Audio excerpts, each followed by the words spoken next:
पूर्णज्ञं परमार्थमार्गवरदं सर्वज्ञपीठासनं संसारार्णवरारकं यतिवरं तत्त्वार्थसिद्धिप्रदं पारिव्राज्यशिरोमणिं श्रितपरं देवी कटाक्षान्वितं श्रीमच्शङ्करमाश्रितेस्तवरदं सर्वावतारं श्रये। श्रीमच्शङ्करमाश्रितेस्तवरदं सर्वावतारं श्रये। श्रुतिस्मृतिपुराणानाम् आलयं करुणालयं श्रुतिस्मृतिपुराणानाम् आलयं करुणालयं नमामि भगवत्पादशङ्करं नमामि भगवत्पादशङ्करं लोकशङ्करं లోకశంకరం. శ్రీ గురుభ్యో నమః. శ్రీ శ్రవణ ఛానల్కి శ్రోతలందరికీ కూడాను మరొకసారి స్వాగతం. ఈరోజు మనం 280-281 శ్లోకాలని చెప్పుకోబోతున్నాం అన్నమాట. ప్రారబ్ధం పుష్యతి వపురితి నిశ్చిత్య నిశ్చలః ధైర్యమాలంబ్య యత్నేన స్వాధ్యాసాపనయం కురు. ఇప్పుడు దీని ప్రతిపదార్థం ప్రారబ్ధం. ప్రారబ్ధ కర్మయే వపుః శరీరమును పుష్యతి రక్షించును ఇతి అని నిశ్చిత్య నిశ్చయించి నిశ్చలః నిర్వికారమైన చిత్తము కలవాడై ధైర్యమును ఆలభ్య అవలంబించి యత్నేన ప్రయత్నముతో నీ అధ్యాసను తొలగించుకో అంటూ చెప్పడం జరుగుతుందన్నమాట. ఇప్పుడు దీని భావార్థాన్ని కూడాను మనం చూద్దాం. ప్రారబ్ధమే శరీరాన్ని పోషిస్తోంది అని నిశ్చయించుకొని నిశ్చల భావంతో ధైర్యాన్ని అవలంబించి ప్రయత్నపూర్వకంగా నీ అధ్యాసాన్ని వదిలిపెట్టు అంటున్నారు శంకరులు వారు ఇందులో. ఇప్పుడు దీని వివరణను కూడాను మనం కొంతగా అర్థం చేసుకోవడానికి ప్రయత్నం చేద్దాం. ఇక్కడ మనం అర్థం చేసుకోవాల్సింది ఏంటంటే, ఈ శరీరాన్ని ప్రారబ్ధ కర్మయే నడిపిస్తోందని నిశ్చయంగా తెలుసుకోవాలి. మనం చంచలత లేకుండా ధైర్యాన్ని ఆశ్రయించి శ్రద్ధతోటి ఈ అధ్యాసాన్ని తొలగించేసుకోవాలన్నమాట. సాధన ప్రారంభించిన తర్వాత చాలామందికి ఒక భయం వేస్తుంటుంది. నేను ఆత్మవిచారంలో మునిగిపోతే నా కుటుంబం ఏమైపోతుంది, నా ఆరోగ్యం ఏమైపోతుంది, నా జీవితం ఎలా సాగుతుంది, నా బాధ్యతలు ఎలా నెరవేరుతాయి? ఈ భయాలన్నిటికీ శంకరాచార్యుల వారు ఒకటే సమాధానం ఇస్తున్నారు. ప్రారబ్ధం పుష్యతి వపుః. ఈ శరీరాన్ని నువ్వు నడపడం లేదు, ప్రారబ్ధమే నడుపుతోంది అంటూ. ఒకసారి బాణం విల్లు నుండి వదిలిన తర్వాత దాన్ని వెనక్కి తీసుకోలేం. అది తన గమ్యాన్ని చేరే వరకు వెళుతూనే ఉంటుంది. అలాగే గత జన్మల కర్మల ఫలితంగా ఈ జన్మలో ప్రారంభమైన ప్రారబ్ధం ఈ శరీరాన్ని తన గమ్యం వరకు తీసుకెళ్తుంది. అందువల్ల జ్ఞాని శరీరం పైన అధిక చింత చెయ్యడు. అతని శ్రద్ధ మొత్తం ఆత్మస్వరూపంలో నిలబడ్డంపైనే ఉంటుంది అంటూ ఈ రకంగా అర్థం చేసుకోవాలన్నమాట. తర్వాత మనం భగవద్గీతలో గనక ప్రమాణం తీసుకుంటే, ప్రకృతేః క్రియమాణాని గుణైః కర్మాణి సర్వశః అహంకార విమూఢాత్మ కర్తాహమితి మన్యతే అంటారు. అన్ని కర్మలను ప్రకృతి గుణాలే నిర్వర్తిస్తూ ఉంటాయి. అహంకారంతో మోహితుడైన వాడు మాత్రమే నేను కర్త అని అనుకుంటూ ఉంటాడు అంటూ ఈ ప్రారబ్ధ పుష్యతి వపుః అనే భావానికి ఈ శ్లోకం బలపరుస్తుందన్నమాట. అన్నీ ప్రకృతి గుణాలే, కానీ మనమే వీటన్నిటికీ కర్తలం అంటూ అనుకుంటూ ఉంటారన్నమాట. అలాగే ఈశ్వరః సర్వభూతానాం హృద్దేశో అర్జున తిష్టతి భ్రామయన్ సర్వభూతాని యంత్రారూఢాని మాయయా అంటారు. అంటే సర్వభూతాల హృదయంలో ఈశ్వరుడు ఉన్నాడు. యంత్రంపై కూర్చున్న వారిలాగా జీవుల్ని నడిపిస్తున్నాడు ఆయన. శరీర యంత్రం నడుస్తోంది, సాక్షి మాత్రం బ్రహ్మే అన్నమాట. నువ్వే ఆ సాక్షివి అంటూ అర్థం చేసుకోవాలి మనం. ఉపనిషత్తు కూడాను మనకి న జాయతే మ్రియతే వా విపశ్చిత్ నాయం కుతశ్చిన్న బభూవ కశ్చిత్ అజో నిత్యః శాశ్వతోయం పురాణో నా హన్యతే హన్యమానే శరీరే అంటారు. శరీరం మారుతుంది. ఇది కఠోపనిషత్తులదనమాట మనకి. కానీ ఆత్మకి జన్మం లేదు, మరణం లేదు. ఈ సత్యం తెలిసిన వాడు అసలు ఈ శరీరం గురించి భయపడ్డు. ప్రారబ్ధం పుష్యతి అన్నది ఏదైతే ఉందో అవన్నీ కూడాను దీనికి లింక్ పెట్టుకోవచ్చు మనం. అసంగోహ్యం పురుష అంటారు మళ్ళీ బృహదారణ్యకంలో. ఆత్మ అసంగము, దానికి ఏది అంటుకోదు. కాబట్టి శరీర ప్రారబ్ధము ఆత్మను అసలు తాకదు అంటూ మనం ఖచ్చితంగా ఇక్కడ చెప్పేసుకోవచ్చు అనమాట. రామకృష్ణ పరమహంస గారి జీవితంలో తీవ్రమైన గొంతు వ్యాధి వచ్చింది ఆయనకి. భక్తులు అడుగుతారు ఆయన, మాతను ప్రార్థించి ఈ వ్యాధిని తొలగించుకోండి అంటూ. అప్పుడు ఆయన నవ్వుతూ అంటారు, మనస్సును నేను అమ్మవారి పాదాల వద్దే ఉంచేశాను. ఈ శరీరం పైన మళ్లీ దాన్ని ఎందుకు తేవాలి నేను? ఇది ప్రారబ్ధపు పుష్యతి వపు అనే భావానికి చక్కటి ఉదాహరణ. వ్యాధి శరీరానికి, ఆత్మకి కాదు అంటూ నిరూపించారు రామకృష్ణ పరమహంస వారు. రైల్లో ఓ వ్యక్తి ప్రయాణం చేస్తున్నాడు అనుకుందాం. తన సూట్ కేసును తలపై పెట్టు కూర్చున్నాడు. ఎవరో అడిగారు, రైలు నిన్ను నీ సామాన్లని కూడా మోస్తుంది కదా, మరి ఎందుకు తలపై పెట్టుకున్నావు అని. అలాగే ప్రారబ్ధం ఈ శరీరాన్ని నడిపిస్తోంది. కానీ అజ్ఞాని నేనే అన్నీ నిర్వహిస్తున్నాను అని అనుకుంటూ భారాన్ని మోస్తున్నాడనమాట. జ్ఞాని మాత్రం భారాన్ని వదిలి సాక్షిగా ఉంటున్నాడు.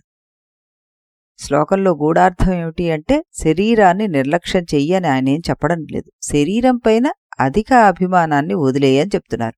శరీరానికి కావలసినంత శ్రద్ధ ఇవ్వాలి, కానీ జీవితం అంతా శరీర రక్షణకే పరిమితం కాకూడదు అంటూ మనం అర్థం చేసుకోవాలి.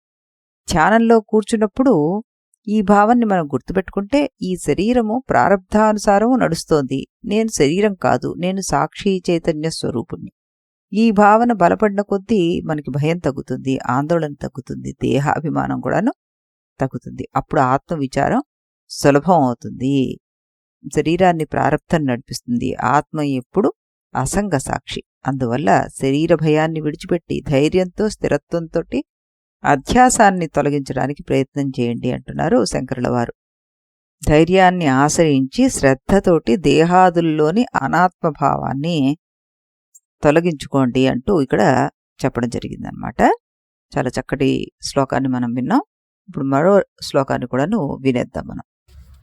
నాహం జీవ పరం బ్రహ్మ ఇత్యతద్వ్యావృత్తిపూర్వకౌ వాసనావేగత ప్రాప్త స్వాధ్యాసాపనయం కురు. ఇప్పుడు దీని ప్రతిపదార్థ తాత్పర్యాల్ని చూద్దాం. ఇక్కడేం చెప్తున్నారు? అహం నేను జీవుడును, నా కాను, పరబ్రహ్మ పరబ్రహ్మను, ఇది ఈ విధంగా అంతర్వ్యావృత్తి పూర్వకం అంటే బ్రహ్మ భిన్నములగు సమస్తములైన బుద్ధి మనః ప్రాణ శరీరాదుల నిషేధమును ముందుగా చేసి కొనుచు అంటూ చెప్పారు ఇక్కడ. అంటే ఏంటంటే ఇక్కడ అర్థం, నా అహం జీవ అంటే నేను జీవుణ్ణి కాదు, పరబ్రహ్మ ఇది నేను పరబ్రహ్మనే, అతత వ్యావృత్తి పూర్వకం అంటే ఆత్మ కాని వాటిని తొలగిస్తూ, వాసనావేగత ప్రాప్తం వాసన బలం వల్ల ఏర్పడిన స్వ అధ్యాస అపనయం కురు అన్నారు. అధ్యాసనాన్ని తొలగించు, వాసనల బలం వల్ల ఏర్పడిన అధ్యాసాన్ని తొలగించు అంటూ అర్థం వస్తుంది. అంటే నేను పరిమిత జీవుణ్ణి కాదు, నేను పరబ్రహ్మనే అని ఆత్మ కాని వాటిని వివేకంతో తొలగిస్తూ వాసనల బలం వల్ల ఏర్పడిన ఈ అధ్యాసాన్ని తొలగించుకోవాలి అంటూ దీని అర్థం అన్నమాట. శంకరుల వారు తమ అంతిమ ఆయుధాన్ని మన చేతుల్లో పెడుతున్నారు ఇక్కడ. ఏమిటంటున్నారు ఆయన? వాసనలు బంధనాలు, వాసనలు సంకెళ్ళు. ఆత్మస్వరూపం ఎప్పుడూ ఉంది. ఆత్మనిష్టతోటి ఈ వాసనలన్నీ కూడా కరిగిపోతాయి. ప్రారబ్ధాన్ని గురించి అసలు నువ్వు భయపడద్దు. ఇప్పుడు ఏం చెప్తున్నారు ఆయన? అధ్యాసాన్ని తొలగించడానికి నేరుగా ఏ భావంలో నిలవాలి అనేది సూచిస్తున్నారు. అంటే నా అహం జీవ పరబ్రహ్మ అన్నారు. అంటే నేను పరిమిత జీవుణ్ణి కాదు, నేను పరబ్రహ్మ స్వరూపుణ్ణి అని అనుకోవాలి. అంటే మనం ప్రతిరోజు ఎన్నోసార్లు అనుకుంటాం, ఏమని? నేను పురుషుడినో, స్త్రీనో, తల్లినో, ఉద్యోగినో, పండితుడినో, రోగినో, సుఖంగా ఉన్నానో, దుఃఖంగా ఉన్నానో ఇవన్నీ జీవభావనలు. శంకరాచార్యుల వారు అంటున్నారు ఇవన్నీ ఆత్మపై పడిన తాత్కాలిక ముసుగులు. నటుడు రాజు పాత్ర పోషించిన రాజు కాలేడు, బిచ్చగాడు పాత్ర పోషించిన బిచ్చగాడు కాదు. అలాగే జీవభావం అనేది ఒక ఉపాధి మాత్రమే, నీ నిజస్వరూపం పరబ్రహ్మే అంటున్నారు ఆయన. భగవద్గీతలో కూడా మనకి క్షేత్రజ్ఞం చాపి మాం విద్ధి సర్వక్షేత్రేషు భారత అంటారు. అన్ని శరీరాల్లో ఉన్న క్షేత్రజ్ఞుణ్ణి నేనే అని తెలుసుకో.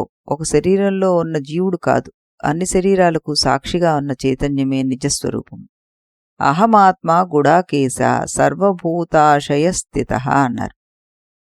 అర్జున, సమస్త భూతాలలో అంతర్యామిగా ఉన్న ఆత్మ నేనే అంటూ 10వ అధ్యాయంలో మనకు ఆయన చెప్తారు. ఈ అహమాత్మ అనే వాక్యం ఈ శ్లోకంలో పరబ్రహ్మ భావాన్ని బలపరుస్తోందన్నమాట మనకి.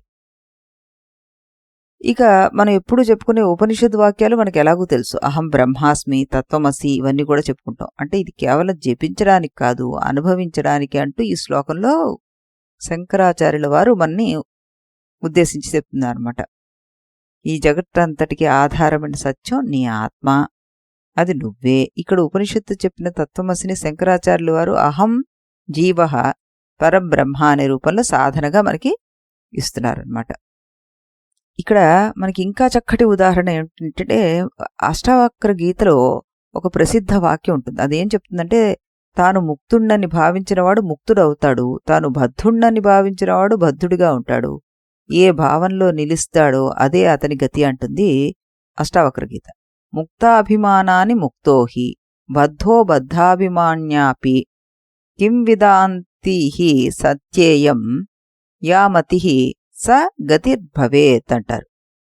చక్కగా అంటే నిన్ను నువ్వు ఎలా తలంచుకుంటే అలా బిహేవ్ చేస్తావని. ఇది శంకరాచార్యుల మాటకు చాలా దగ్గరగా ఉన్నది అనిపిస్తుంది నాకు. నేను జీవుణ్ణి అనే భావన బంధాన్ని కలుగజేస్తుంది. బ్రహ్మను అనే భావం విముక్తికి ద్వారం అవుతోంది. రాత్రి చీకట్లో తాడిని చూసి పామనుకున్నవాడు భయపడతాడు, చెమట్లు పడతాయి అతనికి, పరిగెత్తుతాడు. కానీ దీపం తెచ్చి చూసినప్పుడు తాడు మాత్రమే.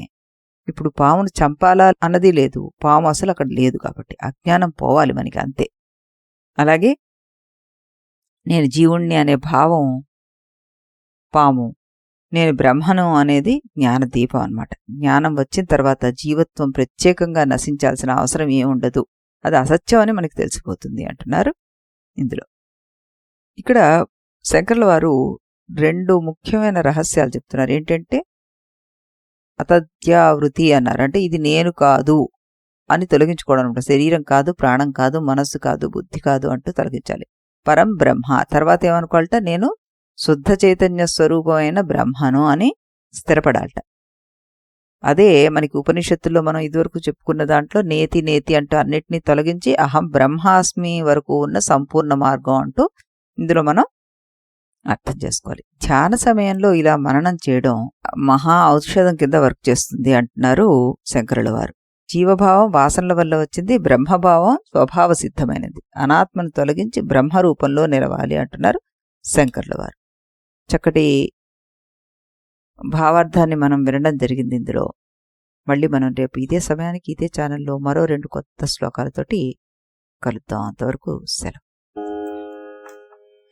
इति गुरुवाक्यम्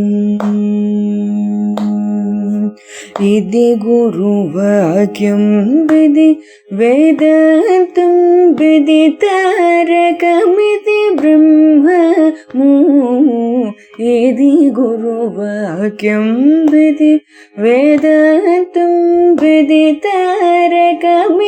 ब्रह्ममु इति मोदलिदि नडुमिदि तुदि తెలిసిన వాడేవాడుగా ఇది మొదలిది నడుమిది తుది తెలిసిన వాడేవాడుగా ఇది గురువాక్యం విధి వేదాంతం విదితారకమితి బ్రహ్మము ఇది గురువాక్యం.